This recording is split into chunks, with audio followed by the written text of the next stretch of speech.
Hey, what's going on? It's Bill Burr, and it's time for the Thursday afternoon, just before Friday, Monday morning podcast. And I'm just checking in on you. You're almost there. It's Thursday. Do you even have to say that to people anymore? You're almost there. Who's kidding who? You never went back to the office after fucking COVID. You're working from home. I don't want to go in there. And guess what? They don't want to see you. They don't want to see your fucking sad face. They know what they're doing to you. They know how much they're undervaluing you and underpaying you and all of that shit. You should be at home. Tell you what, I'll come in when you fucking give me a wage that can keep up with these gas prices. Fucking Biden's America, am I right? Fucking dummies. Yeah, that's what's driving the gas prices up. It's that. It's not the collusion between the oil companies and the Federal Reserve printing money with no gold behind it. No, it's not that. It's that guy, and not because he's an idiot, because he's an idiot with a blue tie, and I like idiots with red ties. That's how I do politics.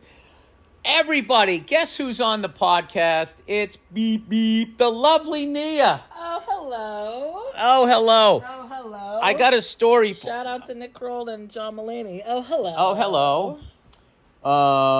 I got to see John Mulaney's new stand-up special. I heard it's fucking unbelievable. Mm-hmm. Unbelievable. Nice.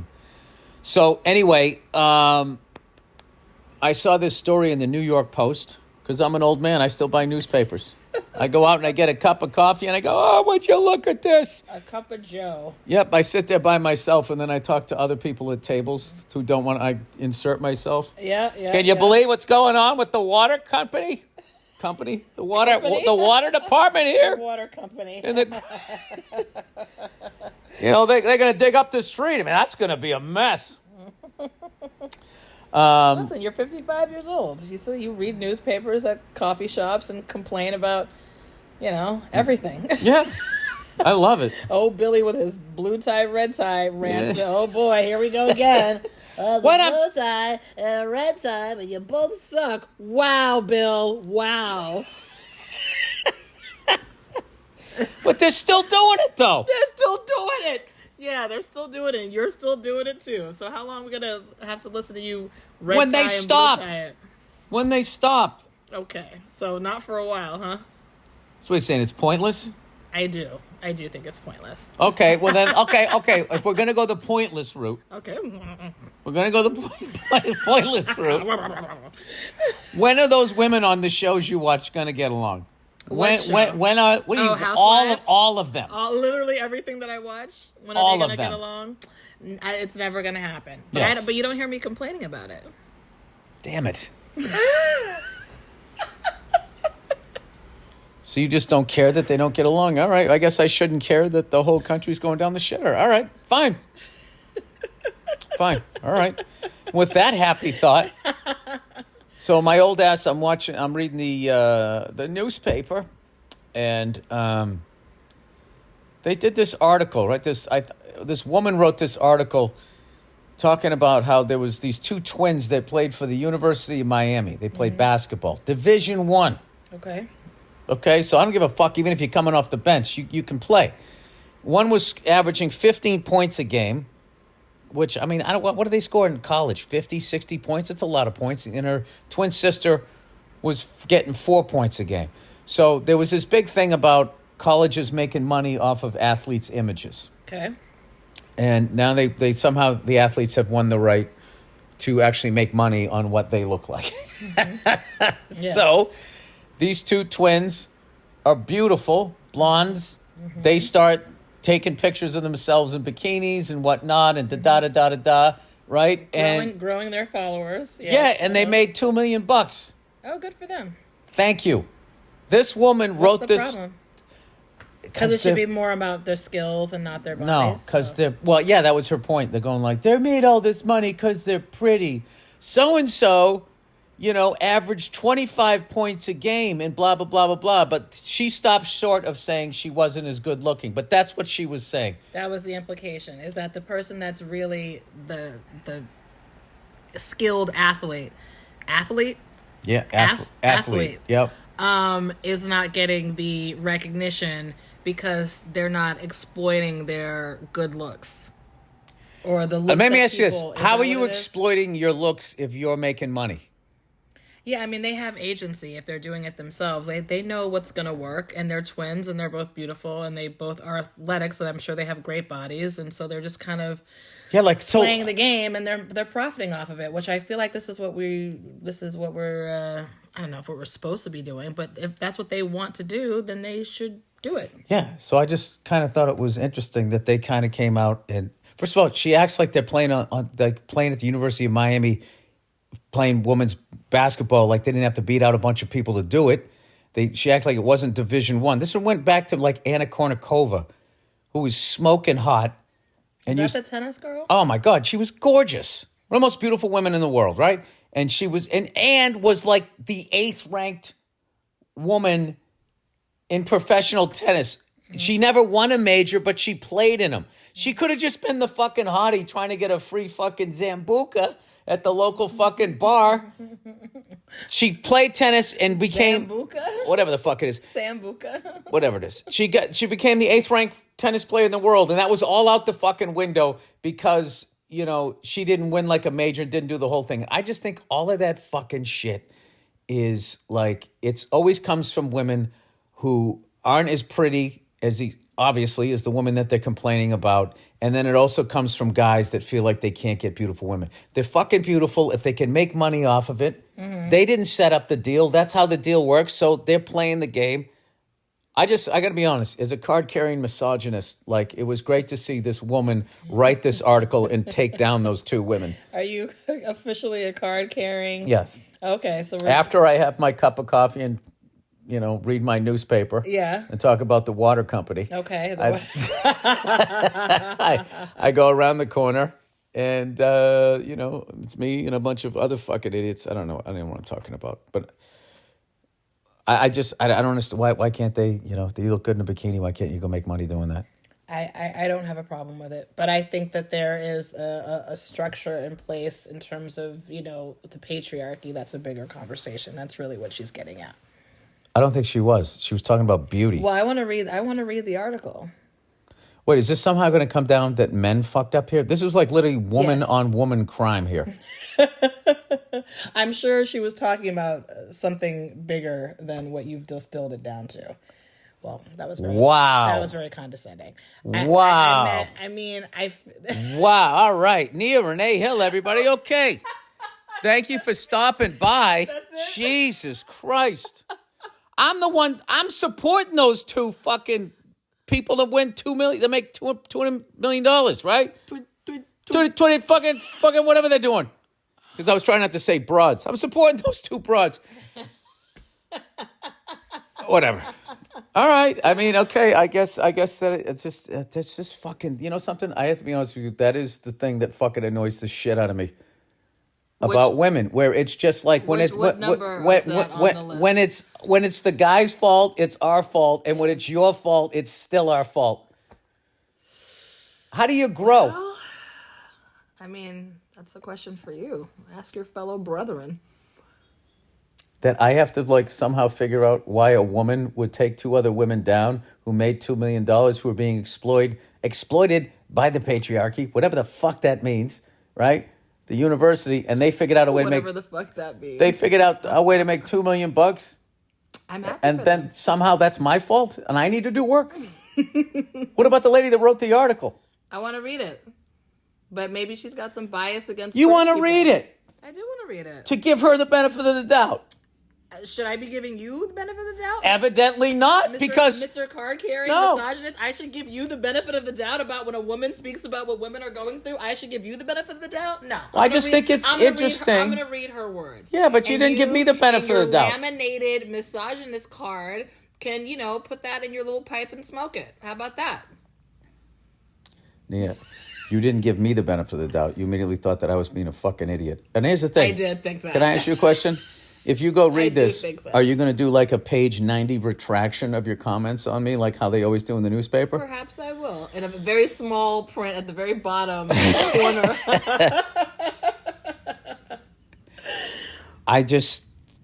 Okay, you know what this really taps into, Nia? It really has nothing to do with like that misogyny shit. What it has to do is I just fucking hate people that just fucking... Just stop there. You are destroying me.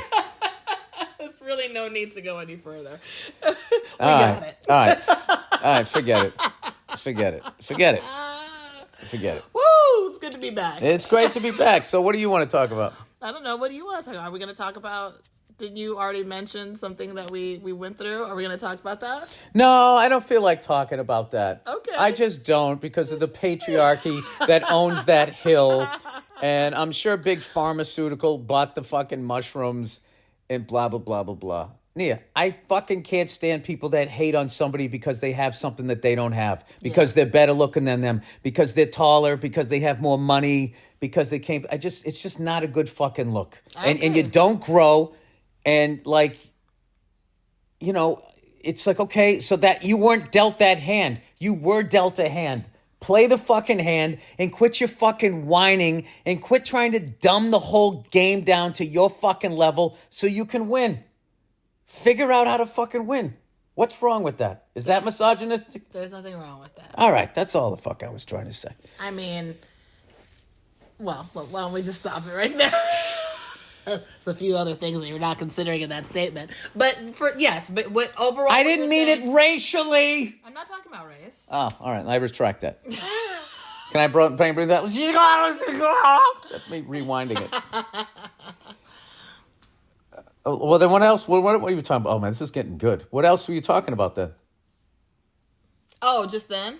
Oh, I mean, because it was a very, like, pull yourself up by your bootstraps type of vibe. There's nothing wrong with that statement when applied correctly, okay? Mm-hmm. And I'm not talking about in terms of like male, female, race, homophobia, none of that bullshit. Mm-hmm. Okay? There is a time when you have to quit fucking whining about your goddamn situation. We're talking about looks here. Yes. We're talking about practice. We're talking about looks here. Mm-hmm. What was that a reference to just now? Allen Iverson. Okay. He played for the 76ers. I know he's a basketball player. Okay. All right. Okay. He's very famous. Anyway, I'm just saying, it's like me being upset that more women find Ryan Gosling attractive than me. I mean, how... Exactly! That's ridiculous. You're married to me and you laughed and it is ridiculous. Right. It's ridiculous. Why would I ever do that? And why would I try to like fucking... dumb the whole thing down that people have to look at me the way they're looking at that guy. Right. Because it's just not going to happen. It isn't. You're being such a dick. You're just being a dick. Oh, I thought I was having fun. Isn't this fun? No, it is. You know why? Because I was having one of those days. I'm going to talk to the fans now. Oh, okay. If I have any left, it's like when you wake up, and you love the other person more than they're loving you, and it makes you feel stupid. You're already. What happened this morning with the arm rub? That's what it is. So I was. Yeah, I am. I have feelings too. I know you do, honey. No. It's okay. It's okay. We'll leave it at that. Yeah, we'll leave it at that. We'll leave it at that because I'm not going to go any further into this because somehow, by the end of this is going to be my fault. So just no. Fuck the whole thing. Fuck the whole thing. Talk about it? No. Okay. I'm just going to go down to the local pub, get myself a coffee and a newspaper, and talk about the water company. That's what I'm going to do. Can I join you? Huh? Can I join you? No. Oh. No, you're not going to cute your way into this the way you always do. Oh, come on, baby. No. If that went the other way, you'd be like, did I fucking do something? And then I'd have to deal with that for like 36 hours of you walking around doing that shit. I literally took you to and from the fucking gym, and you were still a jerk to me. I wasn't a jerk to you. I didn't say anything. Exactly. I was just driving. This is called revisionist history, everybody. And Bill reached over to caress my arm, and it was very sweet. And I don't know. Was a little distracted, and I just wasn't into that. Hey guys, if you're not into it, they pull away, then maybe you should take a fucking clue, right? Then the exact same thing. Hey guys, when a woman reaches out to you, maybe you should fucking acknowledge it. She's got feelings too. That's how. You're right. That's how it works. And I'm sorry that I did Nia, that. I'm going to tell you right now, you can take that, you can wrap it up in a go fuck yourself package, send it DSL or whatever that bootleg fucking Federal Express is. DHL. You can send it that in whatever color their trucks are because no one ever sees them. Red and yellow. Red and yellow. Red and yellow. All right. Mustard and ketchup colored. That's right. All right. Well, I acknowledge you have feelings, and I'm sorry that I pulled. It's too late, Nia. It's too late. I took mushrooms. I got the German-Irish Waldorf shit out of me, and you've brought it all back. I'm right. I'm right back to it. Oh no! I'm right back to it. All right. Well, how do we get it back? Can we revisit our trip? And then, go ahead. We can talk about it a little bit. You know, I got an idea. Why don't you talk about it? Okay. So then I won't have to fucking deal with you coming at me. I mean, this is really bizarre. Like, I took you to and from your workout. We went to the P.O. box. Everything was fucking great. We had a nice lunch together. Yeah, okay. We're having all a right. good day. All right.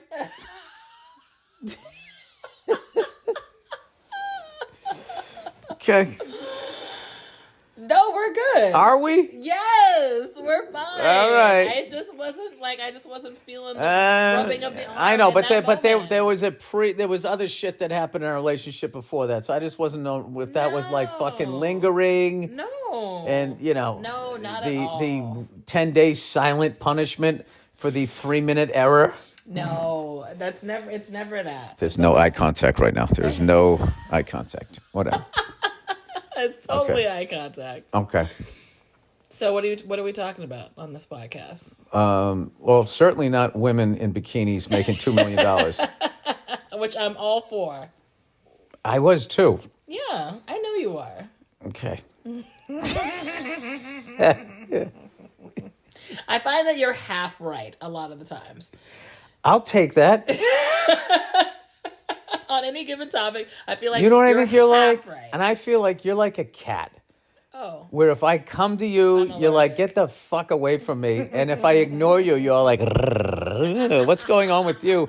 And it's fucking annoying. All right, so it's that. Like it's literally like if I want affection from you, I have to walk away from you. It's so fucking immature.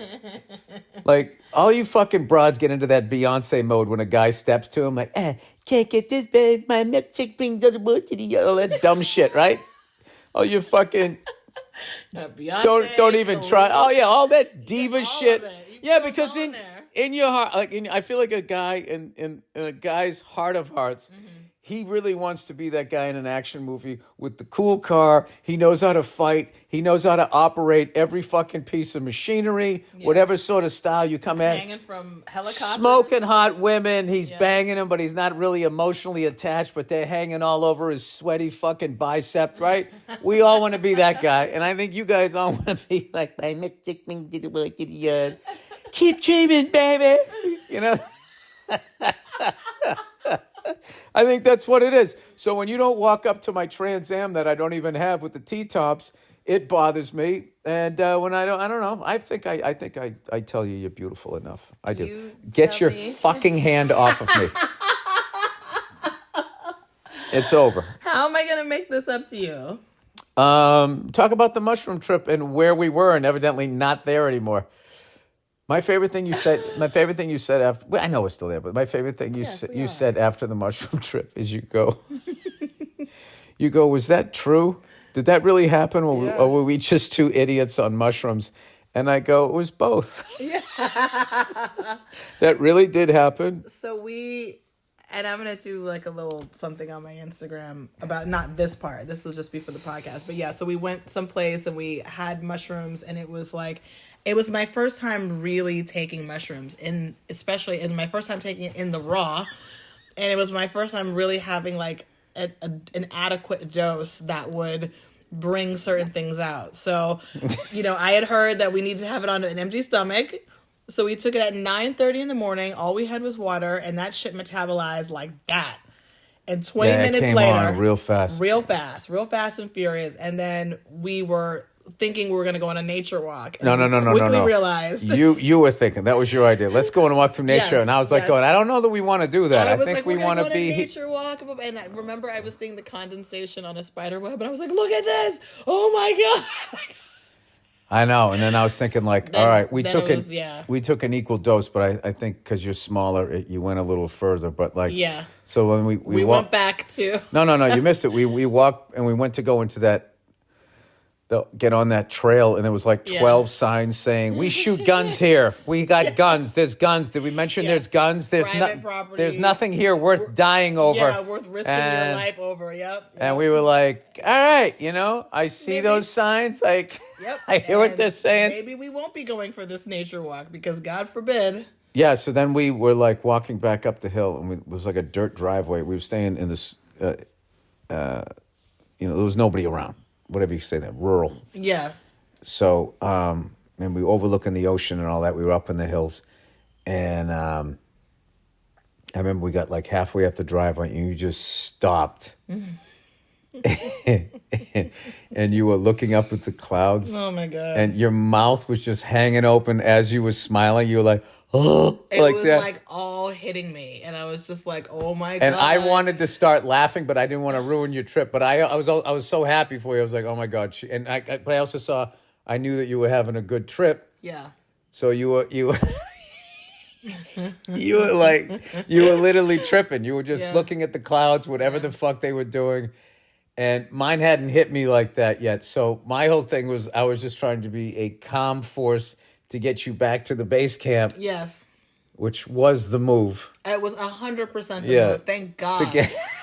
Because what I went through, like 20 minutes after that moment, I could not have been in the middle, like when we didn't really know where we were. And we were just walking like, oh, we're just looking at the flowers. Like I had my little, everything is wavy gravy. And like the hills were alive with the sound of music and things were undulating. Colors were popping. Like literally like the hills were moving. It was that. And then we were both lying down on these like lounge chairs. I had gotten us blankets. Remember we set the whole thing up. We're both lying there like hee, like under our blankets, just chilling out. Yeah, cracking up, laughing, having a good time. And then you and then all of a sudden, and she was underneath the covers, and she just looks over. She just goes, and she has her sunglasses on, a hat on, and the covers pulled up over her nose, underneath her sunglasses. And you just go, BB. And I'm like, what? You're like, I have to ask the universe a question. And I'm like, well, it's your universe too, Right. Ask the question. Yeah. And so then you as you were asking the question, I was thinking to myself, a person that's in my life that's a narcissist, I was like, they should take this shit. Because I think it would help them. Because narcissists, they can't help themselves. It's really a sad thing to watch. And then I was thinking, like, what would a narcissist on mushrooms ask the universe? And I thought in my head, the narcissist would say to the universe, what do you want to know? And it was a dumb joke. So I start cracking up laughing. And then you ask the universe, whatever you asked it. I don't even think I asked it a question. There was a part of my mind, my brain, whatever, my soul, whatever, that became open to receiving whatever it was that the universe wanted to tell me. So that's really what it was. Fucking heavy, man. It wasn't as if I was even asking a specific question like you would ask like a fortune teller or a psychic or something like that. It's just something in my brain opened up, and then I received this message that said, you are a lonely goddess walking the earth. And from that moment on, everything changed.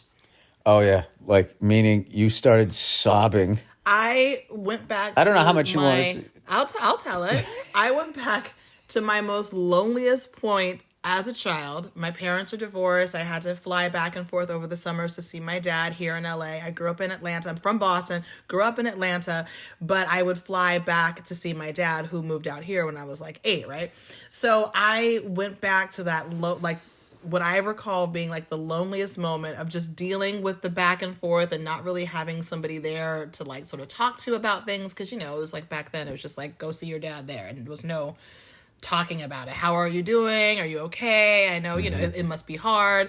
None of that stuff. So I went back to that moment as a child. I was literally holding myself as that child, comforting her, sobbing, weeping, and telling her it was going to be okay, everything was going to be fine, but that I couldn't keep coming back there. I had to move forward. I had to move on. I can't, keep staying in that lonely place. And I had to embrace being the goddess that is here to lead with like love and empathy and fun and excitement. That was the message that I received. And meanwhile, I was laying on the thing and I was waving at the clouds. And you asked me later. He was waving. I looked at him. He was waving. And you were like, "What were you waving at?" And well, the clouds had all turned into like these skulls. They looked like skeletons to me too. Yeah, that were kind of coming to get me, and I knew what they were. I was like, "Those are my demons. I know I have them. I'm not afraid of them." So I just was like, "Hey guys, good to see you again."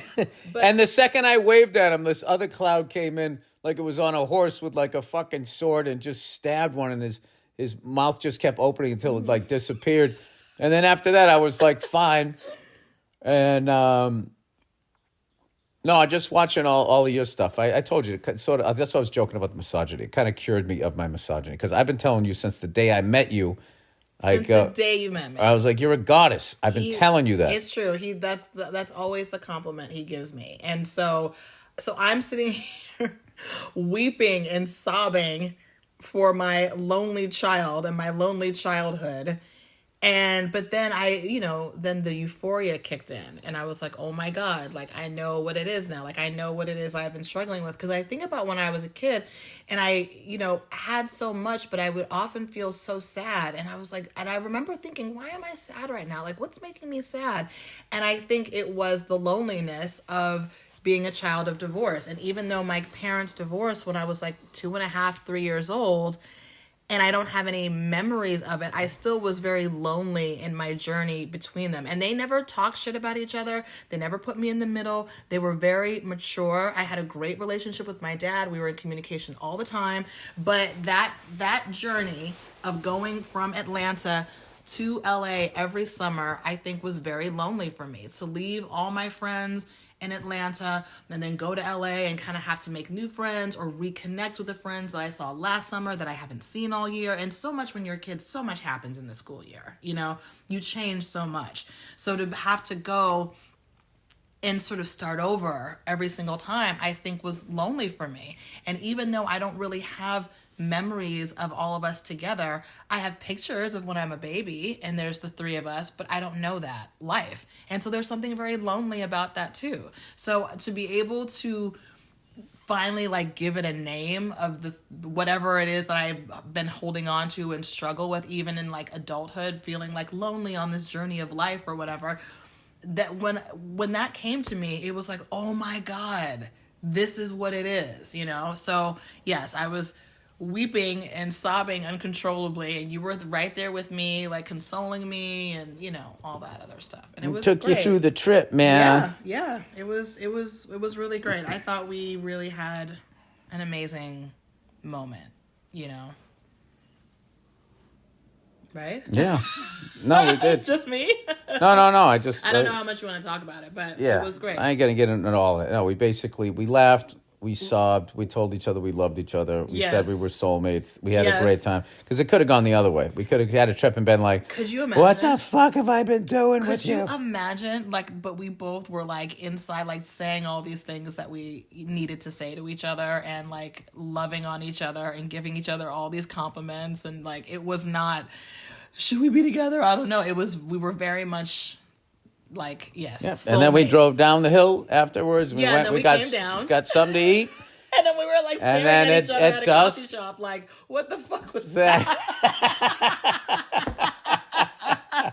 Yeah, at about 1:32 o'clock, we're just like, whoa, that really fucking happened. Like, it was honestly, I will never be the same. That was a transformative experience. And the stuff that we said to each other is gonna remain with us. But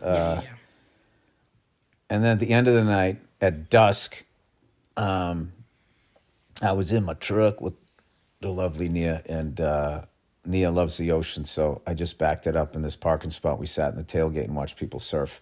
It was so beautiful. It was so great. It was such a fucking amazing trip, literally and figuratively. Yeah, and then what's funny is then the second it's over, then we were coming down to the hills, down onto the fucking 118 or the 101, wherever the fuck we were, and it was like, and back into the Matrix. Yeah. Oh my God. Yeah, 100%. And I was kind of like, I felt a little depressed. I just feel like, you get that dopamine or serotonin or whatever it is, you get that rush, you get that high, and then you kind of come down and you're just sort of like, that's why I was like, was that real? Did that happen? Was that true?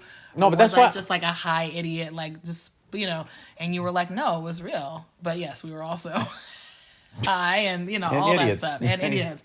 But it was... No, but what I like about them is it doesn't make me want to go and just start, like I smoke a cigar and then the next day I was like, I want another cigar and I got to fight smoking another one, It's not like that. It's actually you come down, and for me anyway, and then it's like I need to work on this part of my life. I need to work on that part of my life. Yeah. And that's how I felt. And too. Then it's just like, all right. And then in like, a year or so, I'll take them again. I'll check in on them because like, I don't think, going around, like if I like microdose those things and I'm just sort of, everything's groovy, man, like all the time. I don't have like depression. Like people like walk around like clinically depressed or something like that. I heard it's really helpful for that, but I know I've been microdosing and I find it like super helpful, but I don't feel like that's what the fuck's been going on with you. No. No, I don't feel like weird. I don't feel weird. I don't feel high. I feel incredibly clear and focused, but I also don't take it every day. I take it Monday through Thursday and then I take a break as instructed by the person who's guiding me through that type of thing. So I don't know. For me, I feel very productive on the days that I'm on it. I don't feel like not productive on the off days, but on the on days, I feel extremely productive and very like keyed in. Why are you laughing? I'm just picturing you're actually doing like some pill version of cocaine and you're like grinding. I'm fucking getting shit done. No. No, it's because I came up in the era of like I feel like this is like a golden age of drugs, where like as far as like the ones that are like illegal in a way. I mean, they made weed is now legal, but like mushrooms for the most part are still illegal. I think, although that seems to be changing, which I think is going to be a bad thing for mushrooms because once corporations get their hands on it, like you look at weed now. I mean, those gummies and stuff with all that sugar all over them. It's like, what did you turn this into? Yeah. And I worry that they're going to do that, and then somehow the Monsanto will own the seed, and who? The Monsanto, whatever they're fucking. They're the guy that took over the whole fucking food supply. Oh. And if their seeds blew onto your farmland, they could sue you for using them because of the wind. Oh my God. Yeah. Okay. Did you ever listen to John Cougar Mellencamp singing about that stuff? No, I've never listened to John Cougar Mellencamp. Wait, So anyway, he's the one that sang Jack and Diane. Yeah, and then Is the he sequel. the one that goes, I was born in a small town? Is that him too? Yep. Okay, there's a sequel to Jack and Diane? Yeah. What's it called? Jack and Diane and Fran. When they opened up their relationship. Yeah. My God. Because they got bored. They got bored with each other, and they tried that, and they just didn't realize that it was young love and it wasn't real. Oh my God. Yeah. That's not what happened in the song. It's like a 7-minute song. Yeah. It was a B-side on the 45 to Smoke and Fire, whatever that song was. Like heaven and fire, whatever that one is. I don't know. I'm not familiar with his catalog. Something and something. I saw him one time. Not my generation. Oh my God, you saw that Treat Williams passed away. Did you see that? The actor? No. He passed away on he had a motorcycle accident. Oh, where was he? I don't know. Oof. On a motorcycle? No, I mean where? Like where geographically? I don't know. Not to bring the podcast down, but You totally brought it down, especially because I was going to book myself in this part of the country where I know a guy. Dean knows a guy that fucking has access to motorcycles. Like, I'll ride him out here. I know. I will, but you also know how I feel about you doing that. Like it worries me. So I won't do it. I want you to, yes, please. I want you to like putt around and like with my newspaper and my coffee. Yes, that's what I want. No. No, you should go ride, but it just makes me nervous. That's all. Well, just don't go like I'll tell you off-roading or whatever it is. This is the conundrum I now have after my when I was tripping and I was watching you and all of that. So like I've always viewed you as a goddess, and I always felt like you were a higher being in that the way you like I've never met somebody that like roots for people the way you do. Even if you're currently struggling, you still root for people and are genuinely happy for them if something good happens for them, which is very rare. And what I thought was part of the thing where it said you're a lonely goddess, part of that is when you are living as a higher being, there is a loneliness to that because you're just looking at people hurting each other as you're thinking, like, it doesn't have to be like this. Right. Yeah. So I was sitting there thinking about my behavior and looking at you and seeing you finally verbalize that you are a goddess. I started thinking about all of the fucking horrible shit that I say about women and all that. And it sort of, it was cured my misogyny. Well, I'm not like, I'm this weird misogynist in that, like, you guys as a group annoy the fucking shit out of me. But as an individual, I will help you. I'll go out of my way to, I will go out of my way to help a woman. Yes. But you guys as a fucking group, when you get going and start bitching, like, I cannot get out of the room fast enough. Honestly, I feel like that's how women feel about men. Like, one-on-one, like we love you, we want to care for you. That's but you don't want to listen to a bunch of guys. But like we don't to deal with a bunch of you. Yeah, no, you gotta box them out. This game's fixed. You don't want to listen to a bunch of that. There are some women that like that vibe. They like that energy, that sports bar energy. I do not. But I feel like that's those also the ones that tie off their t-shirts. We generalize the way you guys do, where it's like a bunch of you together. Absolutely the fuck not. One-on-one. The ones that I'm interested in, the ones that are cool, that are nice, yes, I'm all about it. Let's connect, But yeah, so I'm generally speaking, so when most of you can fucking kick rocks. Right. So when I was high on the mushrooms, I'm sitting there going like, yeah, like women are goddesses. I have to look at them like that. And then I drove down the mountain into the Matrix. You're like, nope. You're like, no. There's not enough of you vibrating on a plane. Yeah. You're not elevated. So, but if that doesn't mean I got to go around being the idiot there. But I will say a lot of this shit. I'm a dick. So like a lot of the shit that I do say is to get you going. Yes, you like to get people going. Yes, that's your. Yes, you are a provocateur, 100%. I'm a fucking idiot who's going on tour, people. Oh, nice segue. Nice segue. I will be in Allentown, Pennsylvania. Yep, I'm doing all these blue collar towns that Bruce and Billy Joel sing about, right? I'm going to Allentown. And they worked on the docks and they get a brown bag and they said, oh, Jesus Christ, did this rust out too? And my dad had polio during World War II. If there's a group of like 10 guys that all want to go together, because I feel like you obviously have mostly a lot of male fans. Like I want like 10 of them to go to a show and like 5 of them be wearing red ties and 5 of them be wearing blue ties and just be in the front. No? That would what was I going to do with that? I don't know. I'm trying to get people to get past the parties and stop acting like history starts like they're talking about how the country is bankrupt. It's been bankrupt. It's been bankrupt since we had this never-ending fucking war that's been costing us all this fucking money. And to the point there's like people forget we're even at war. Like this is insane. And every August they had to print all this extra money or we were literally going to go under. And now that happens in June. So it's like, when is this going to, it's going to back all the way to January and then it finally fucking collapses. It's like serious shit that is happening that is not talked, like none of it is talked about, but then you just watch people absolutely lose their fucking minds and write an article in a major paper about 2 chicks in a bikini that made $2 million. Right. That was in the front section of the fucking paper. And then the stupid Donald Trump media circus over like, this is the rich guy we're going to hold accountable. He was, arrested like a day before his birthday or something, his 77th birthday. Yeah, it's so stupid. And the precedent that they are starting now for a president to use the Department of Justice as a way to go after somebody of a different political party is beyond short-sighted. I thought they were like getting him for all of his the documents and whatnot and how he was spending his campaign money and things like this. What president could you not do that to? What's that? I said, what president could you not do that to? Oh, I don't know. Oh, wait, what are you suggesting? That they all do it? Like, They're filthy. The only way you get that job is if you're filthy. They're not going to have some squeaky clean person in there that is actually going to Who is they? Drain the swamp. It's okay. It's all of those fucking guys, Nia. If you look at everybody in Congress and in the Senate, they make a couple $100,000 a year. They're all multi-fucking millionaires. Every fucking one of them. Right. Okay? They're grossly underpaid, yet they're worth millions of dollars, and everything they touch in the private sector turns to fucking gold.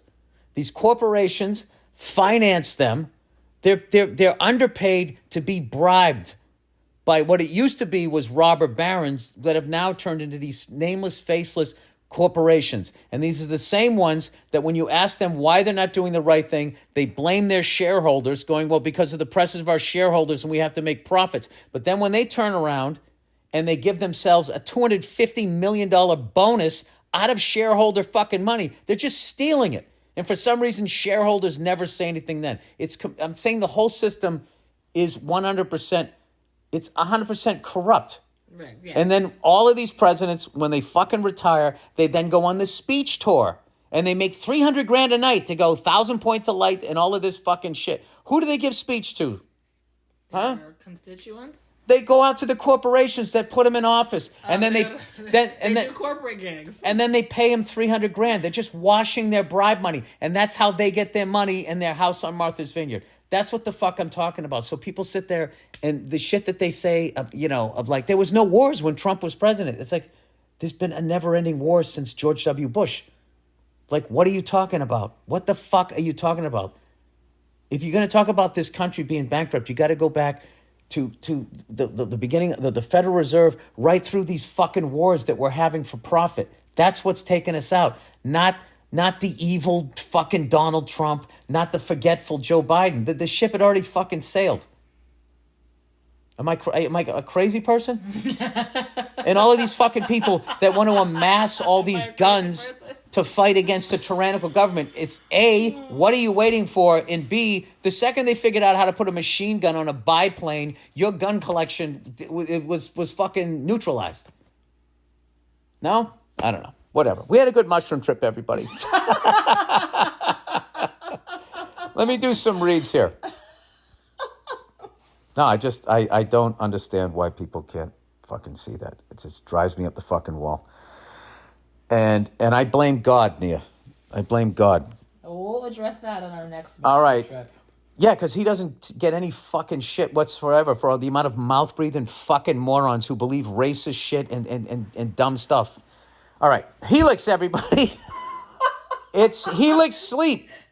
Helix is like, what the fuck? They know me. I got to be selling something. You know what's funny? I don't even know what they sell. I've been reading this for fucking ever. Oh, my God. Mattresses. Helix lineup offers 20 Helix unique mattresses, including the award-winning Luxe Collection, the newly released Helix Elite Collection, a mattress designed for big and tall sleepers, and even a mattress made just for kids. So does it come with a fucking seatbelt so they don't get out at 3 a.m?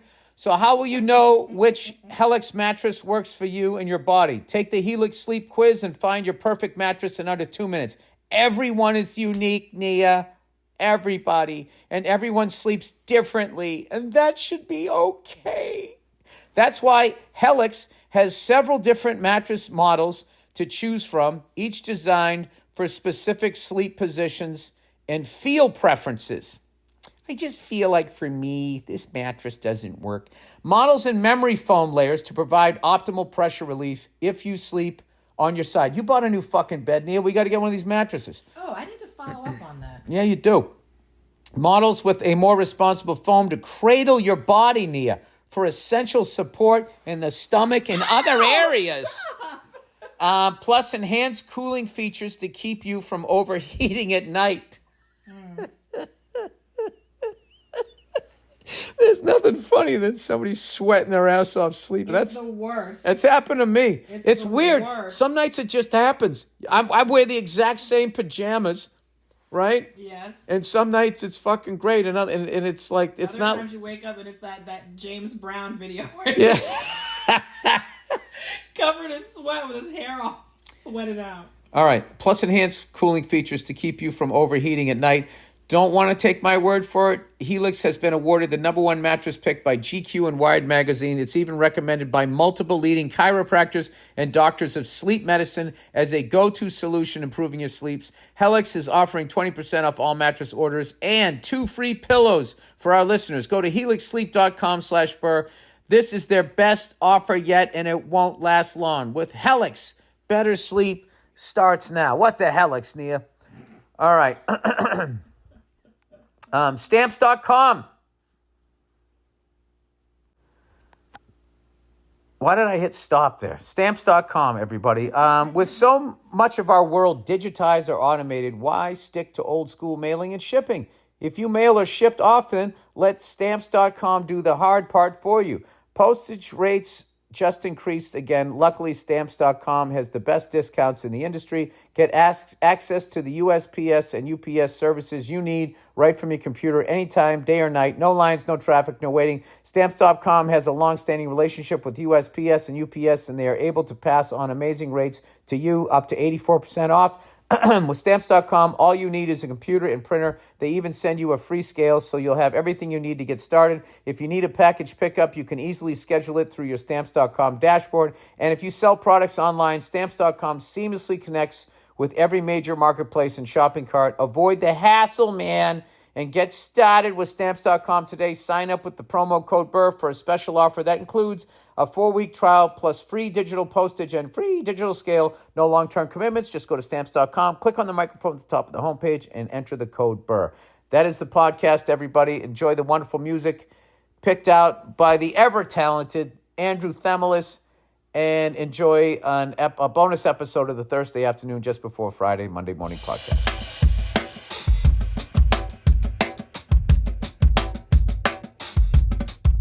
Hey, what's going on? It's Bill Burr, and it's the Monday Morning Podcast for Monday, June 15th, 2015, and I'm back in the United States. Oh, United States of America and Denny's.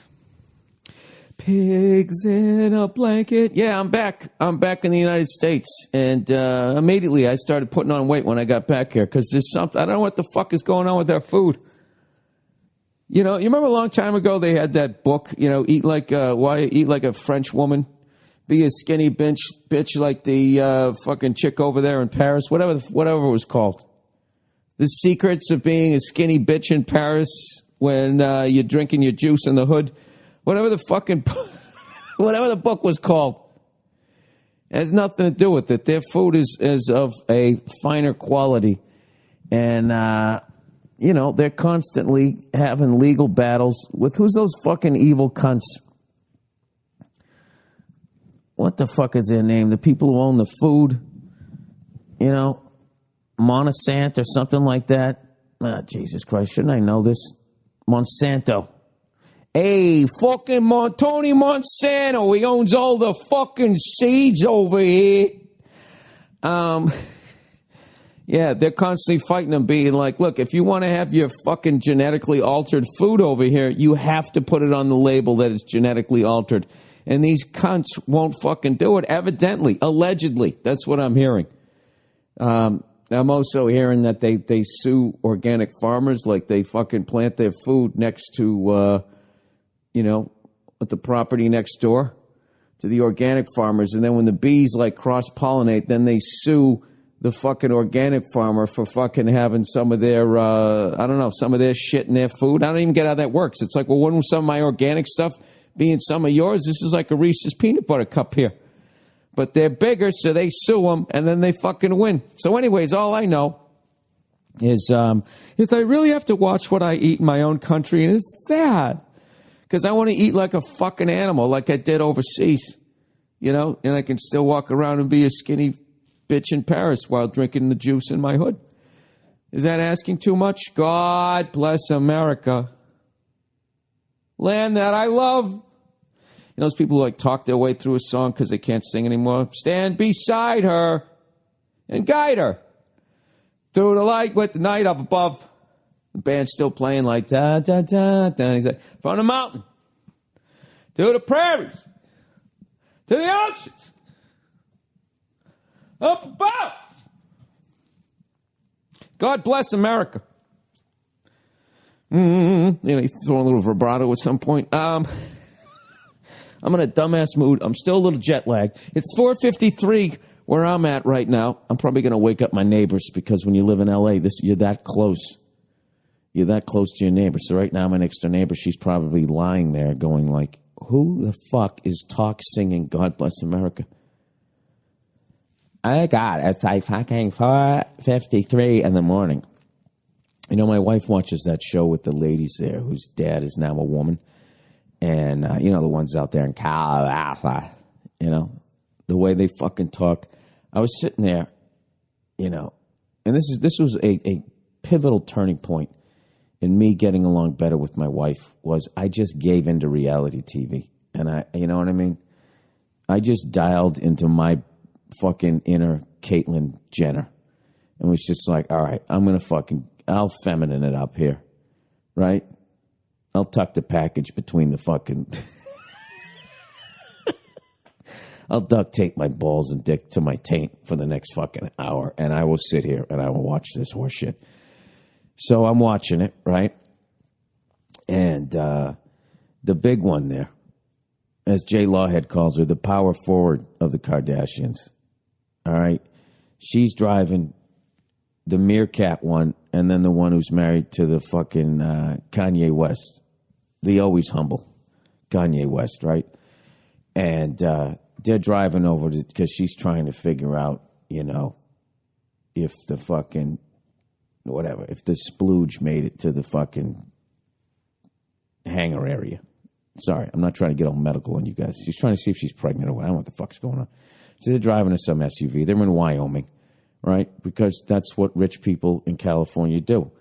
They eventually, want to pretend that they're ranchers. So they buy a spread out there in Montana or something. Long story short, they're driving in this fucking SUV, right? The power forward's behind the wheel, as Jay Lawhead calls her. The meerkat is in the fucking passenger seat, and old Sploogie's in the back, right? So they fucking, it's snowing, and this truck goes by. The truck has like the wind or whatever, as it goes by. So, James Worthy there is fucking, whoa, going like, what the fuck? And then they keep talking and blah, blah, blah, blah, blah. And then another truck goes by. And next thing you know, she lost complete control of the car. And as it's spinning, right, the woman in the back, I think she's pregnant, so she's freaking out. Oh, she's got a baby there. A cute little baby is sitting there, reading the fucking paper. And they start spinning. So the one in the back, the mother, is going, hey, fucking, Orlando Woolrich, what the fuck? What's going on? And as they're spinning, the woman behind the fucking wheel is going, it's not my fault, it's not my fault, it's not my fault. And they fucking, they spun into oncoming traffic. Luckily, we're not hit, right? And then they fucking went off the road into a ditch. And the big one, the Captain fucking Kirk, took no responsibility whatsoever.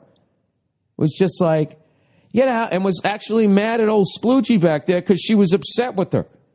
She was going like, I was like, the truck came by, I was like, when? And it blew me into some black ice. It's like, no, you were going too fast. You were driving too fucking fast for those conditions. You lost control of the car. With your niece in the car, you fucking dope. Right? And nobody held their feet to the fire. Nobody gave her anything. It's like, you are a fuck up. Just standing there with your fucking back of your head touching the top of your back, trying to talk to her, trying to get in her grill, right? Staring up from her navel, looking between her titties, seeing a half of two nostrils, just yelling at her. Hey, you fucked up, lady. Right? None of them said that. And then they just like, they're fucking just standing there going like, when my giant 8-foot sister lost control of the SUV, it was like so scary. Like they always like build up to a fucking point. You're like, yeah, and And it's always just like, ha. When this meteor came down at our house and it slammed in to the roof above my bedroom, and for half a second I thought I was going to die. I was like so scared. So I am standing up, pacing in the living room now like a fucking, I don't know, some fucking pissed off coach who's trying to stay inside the coach's box so he doesn't get a technical. And I'm fucking screaming at the TV like a bad call was made. Completely forgot that I was going to sit there and try and get along with my wife by watching this horse shit.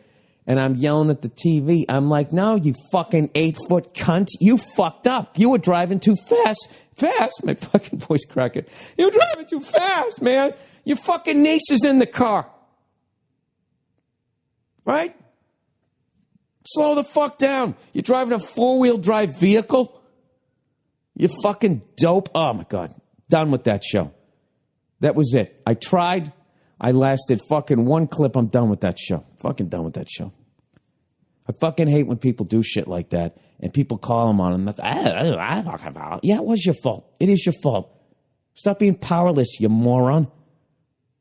All right? You have total control of that fucking situation. You just drive a little slower. You drive a little slower. Anyway, I shouldn't be making fun of them. You know, what they're going through right now, what they're having to deal with. You know, left is white, black is mine, up and down is black and white, inside out, da-da-da, and now Bruce is fucking Caitlyn, right? I really hold firm on that people cannot get upset with anybody in that family if they're still a little fucking wigged out that their dad is now their mom. You know what I mean? Just exactly what is the average, time it takes, for you to fucking get your head around that? I don't know. My wife's sitting there going, oh, he's showing his fucking titties to his kids. It's just like, he's doing what? I mean, is that true? If that's true, I don't give a fuck. That's just wrong on all kinds of levels. You know what I mean? I know. I get it. You're coming back from the mall and you got a little shopper's high going on and you want to show what you got. But they're tits, right? When you were a guy, did you take your balls out and show them to them? No, you didn't. You don't do that. You don't show your sexual goods to your fucking kids and then compile it with new sexual goods, right? And it's not like new and improved, like, hey, I got my dick enlarged. No. I fucking, I got some tits now. Would you like to see them? No, Dad. I mean, Mom, I wouldn't. Jesus Christ, Caitlin. Can you put your fucking new tits away? Is that asking too much? You already took all my rouge. Now you're going to take your tits out? I mean, I'm sitting in a car, and I was chilling far away. It was like, so, Sky, when you took your tits out, Dad, it was like, so, Sky. I was like, is my dad taking his tits out right now? I was like, Bruce, Kayla. I mean, what the fuck? Jesus Christ, you know what I mean? You think you're having, dude, I've been having the weirdest week. Oh, no, you haven't. No, you haven't. You've been having a nice, regular fucking time. I got news for you. You've been having a time that is right as fucking rain. You want to stand me? Well, do you? Anyways, what is some of the other shit that people wanted me to talk about this week? Here's another thing I don't understand. Like, I get the kids being freaked out by Caitlyn. I get that. You know what I mean? I get that they need some time on that one. That makes total fucking sense. What I don't understand is people flipping out about this white chick who said she was black. And everybody's going, she's actually white. She's saying she's black. She's got on some fucking tanner, dude. And she fucking kinked up her hair. What the fuck? Like, this is what I don't understand. Who gives a fuck? I don't give a shit if she says she's Portuguese. I don't care. That's what the fuck she wants. I don't give a fuck. You know what I mean? That goes back to Bruce Jenner. I don't give a shit that he wants to be a woman. But, I mean, you got to understand. People got to, whoa, hey, oh, What's going on here? You know, you got to give people a couple of weeks. Bruce, I'm sorry. Sorry. Katie, don't call me Katie. It's Caitlin. All right. Sorry. Caitlin.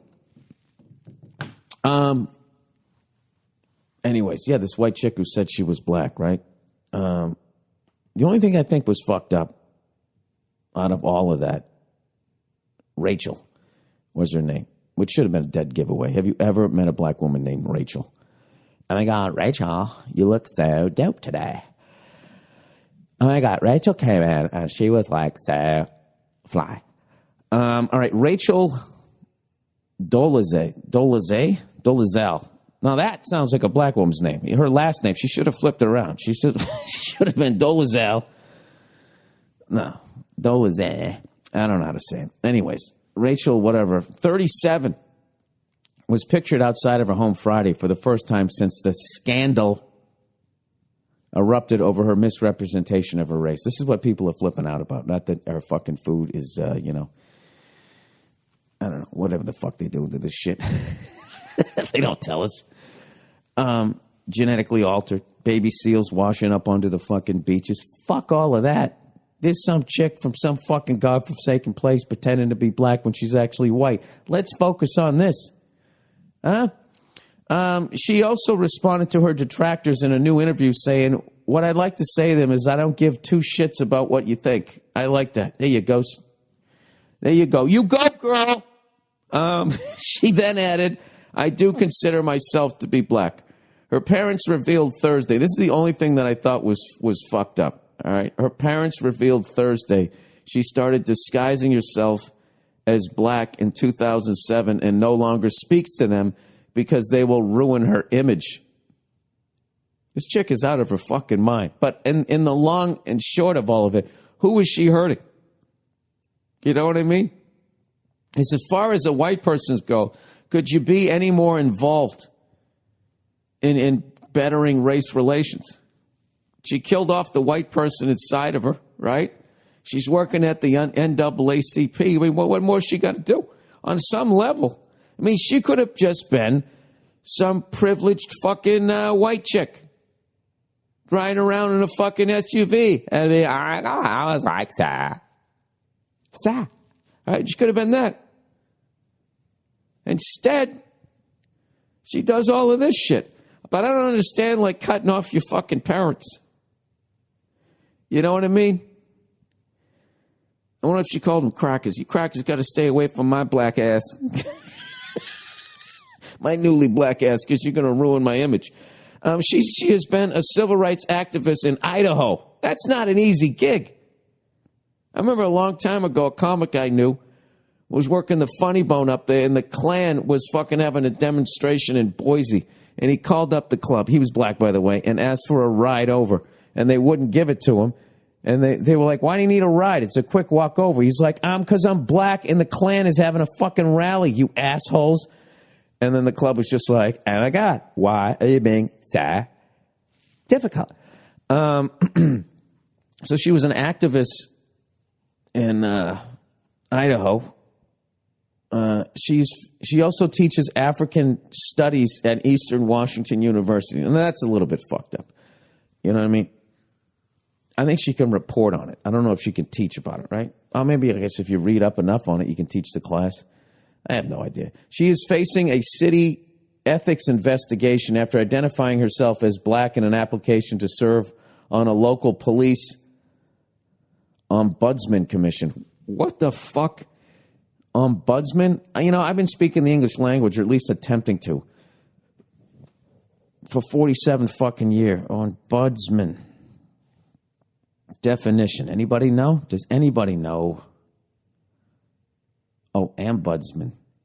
An official appointment to investigate individuals' complaints against maladministration, especially that of public authorities. See, this is why I don't look up words. Now, what the fuck is maladministration? Maladministration. I have to go to the gynecologist today to investigate my maladministration. My flow is not where it needs to be. Sorry. A menstrual flow joke. What do you want from me? Anyway, so she's, I don't know, facing all this shit. Rachel Dolezal, the white NAACP leader. Oh, my God. How much shit is she going to get? Like now, because she's done what she's done, when you see her, everyone's just going to be like, hey, Whitey! Just trying to drive her nuts. Hey, Cracker! Honky motherfucker. This is the fun part here. When they actually interviewed her, somebody asked her, saying, what race are you? And she's like, I don't understand the question. And the guy's like, what race are you? Okay, Rachel, whatever. She also gave an interview about the controversy, saying of her detractors, I said that already. When pressed further about her race, she told KREM, I actually don't like the term African American. I prefer black. Oh, God. And I would say that if I was asked, I would definitely say that, yes, I do consider myself to be black. You know, what? I don't understand this. You know, if Bruce can consider him or herself to be Caitlyn, why can't fucking Debbie here consider herself to be Desiree, whatever the fuck you want to call her? I don't know. Daisha. Oh, my God, look at her parents. Jesus Christ. They are extremely white. They're so white, her dad's name is Larry. Although, wait a minute, Larry Johnson played for the Knicks, but every time I hear Larry to me is a white guy. Larry Bird. Larry! Jerry. Larry and Ruth Ann. Oh, my God. Pictured speaking to CNN on Friday have revealed their daughter, Spokane's NAACP chapter president, is white, not African American. They actually have her fucking birth certificate. Oh, man.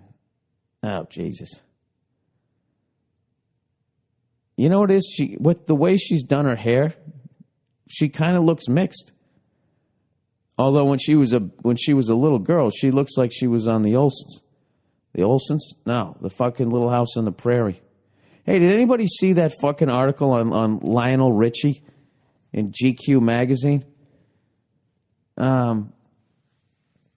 You know, I had a 9-hour flight. I fucking grabbed every magazine out there, right? GQ magazine's such a stupid fucking magazine, by the way. They got some decent articles, but what was funny was some guy in there just ripped Rolling Stones to shreds because they fucking, you know, had the that rape story that ended up not being true and how they didn't investigate it, saying all this fucking horseshit and saying that, you know, I don't even understand why people took it so seriously because oh my God, like Rolling Stone has been relevant forever, right? And it's literally in that GQ fucking magazine. They got, who's that tennis star from fucking Russia? The fucking 9-foot blonde who isn't as good as Serena, but she makes more money because she's blonde and blue-eyed, right? She fucking, they got her, she's going to drive some new Porsche, right? And the quotes that they're using is that she's fucking totally into speed. She likes driving like a maniac, and she's a car person. So I'm like, wow, this girl's even hotter now. How fucking hard is it that some beautiful woman likes to get behind the wheel of a Porsche and just fucking see how fast it can go? And the quotes they're using is leading you to believe that that's what the fuck's going on. And then you read the article, and it's like a one-page article, and she's like, it's like, I like to go fast, but I have too much to lose, but maybe in another life? You know what I mean? That's what it was. And you're sitting there talking about journalistic integrity as you suck me into this fucking magazine because I want to read about the new Porsche and this statuesque fucking blonde who likes to drive it like 200 miles an hour. That's the way you sold it, you cunts. And it wasn't that. I don't know. I don't like that fucking magazine because everything in there is like a fucking $30,000 watch and you're supposed to own like a plane. Like that's supposed to be the thing that I'm going for. It's like, what am I, fucking James Bond? Like, who is this magazine for? Am I a spy? I hate when they have fucking pictures too, right? And they have a celebrity and they're fucking in casual clothes and then they'll be like, you know, fucking, Eddie Rickshaw here is wearing a fucking $900 T-shirt by whatever that fucking store is. I always think it's Hermes, right? Kind of a fucking jerk off. Why would you do? You know, where's a pair of fucking $900 mittens? I don't know. Whatever. So I'm totally off the beaten path. This chick here wants to be black. I mean, she should fucking be. Her and her parents need to fucking work on their relationship. Maybe they can just treat her like she's, African American. I have no idea. Like, God knows they live in Idaho. They probably wouldn't let her in the house. Make her use the back door and shit. Larry all mad. Yeah, you wanted to be black? This is how it is. This is how it is. You are not invited over for Christmas. You can come over and clean up if you want, right? It'd be fucking hilarious if her parents were actually fucking racist, and then they start. This is like a Chappelle Show skit waiting to fucking happen. So, anyways, yeah, they definitely got to repair some stuff there. I don't know what's going on with this fucking lady. I don't know. She likes to go tanning. She likes to fucking do her hair up, and I don't know what it is. If you see the car she's driving, she's definitely a white chick, though. Jesus Christ, what is that? What the fuck is that thing? It's one of those things that isn't a van, it isn't an SUV, and it isn't a car. You know those things? Whatever you call those things. GMCs almost, whatever the fuck it is. I don't know. All right, whatever. God bless her. God bless whatever the fuck she wants to do, All right, where do you go from here? Where do you go from here? You know what you do? You read a little bit of advertising. I think that's the move to make here. I definitely think that's the move. My white freckled ass thinks that's the move to make here. He should definitely do that, man. I would think. Because I've learned in the last 6 months that when you actually dress nice, as much as your guy friends break your balls, fucking women love it. And I don't mean putting on a nice goddamn shirt. All right? I mean just, every once in a while you break out a pocket square. The level of shit you're going to, in a sport coat, the level of shit you're going to take from your friends will easily be balanced out by the amount of fucking women that will just be like, oh my God, I like that. Look at you. What's going on with you? All right? As they slowly drop to their knees, like, come on. All right? Next thing you know, you're getting blown. At least that's how the fantasy works in my head. My head, big fucking white freckled head. Oh, yeah. All right. You see that fucking lady who yelled at LeBron? He's walking off the court after having a fucking professional basketball team on his back for 82 games in 4 rounds of the fucking playoffs. Going headfirst into a camera, needing stitches, finishing the game like a fucking hockey player. You'd think that he'd get respect, even though it is fans of the other team, even though it is an away game or whatever the fuck it was.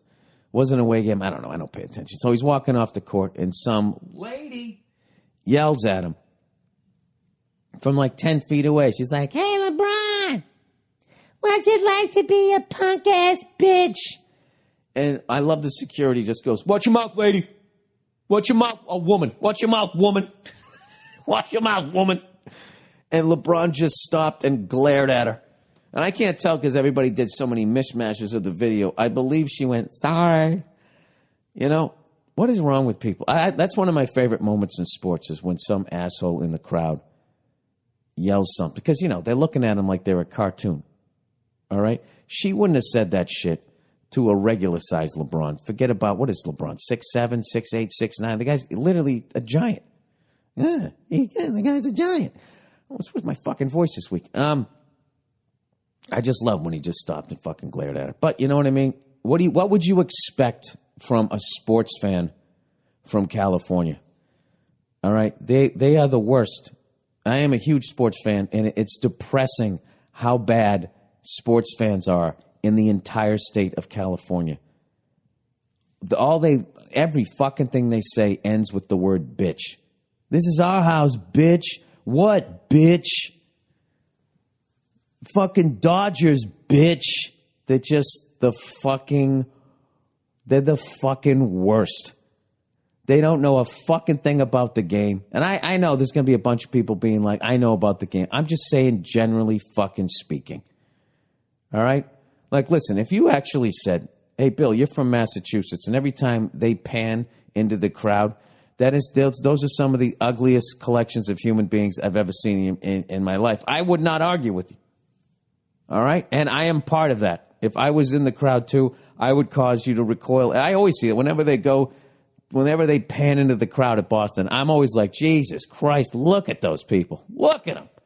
Fucking animals, right?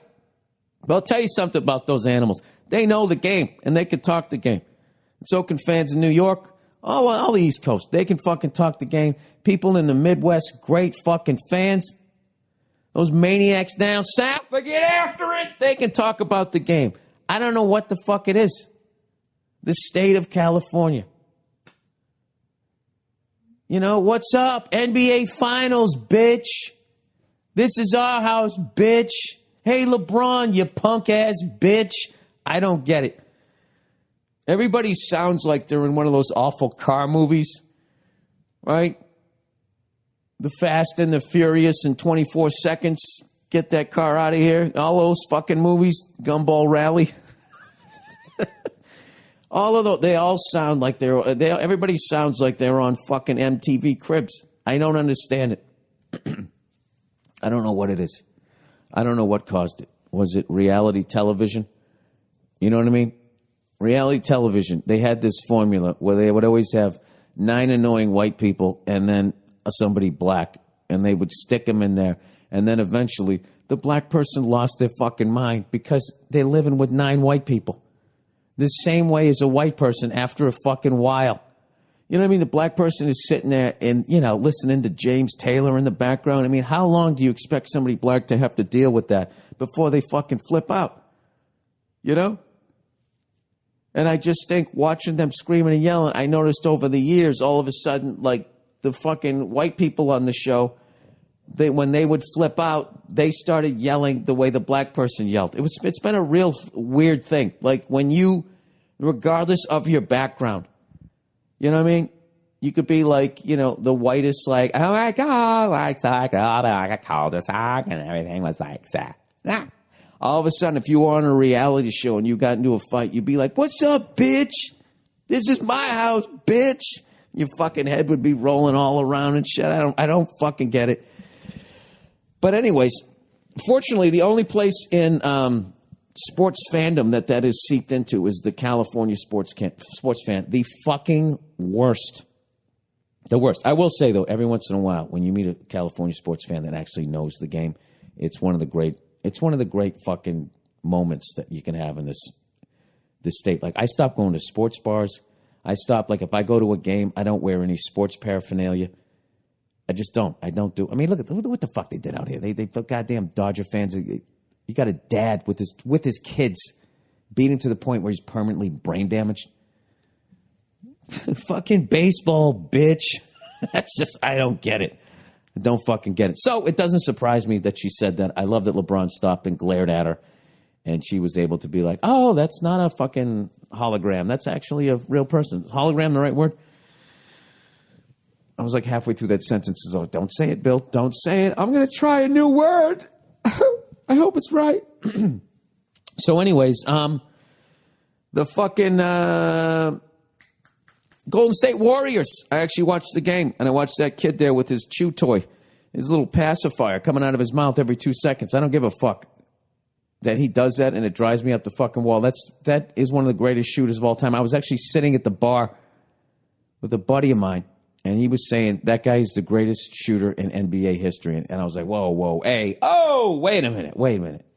I know he's having a hell of a year. I know he's had a hell of a couple of years. I said, listen, all right, Larry Bird made players from the opposing. He was having a game. He was shooting so well.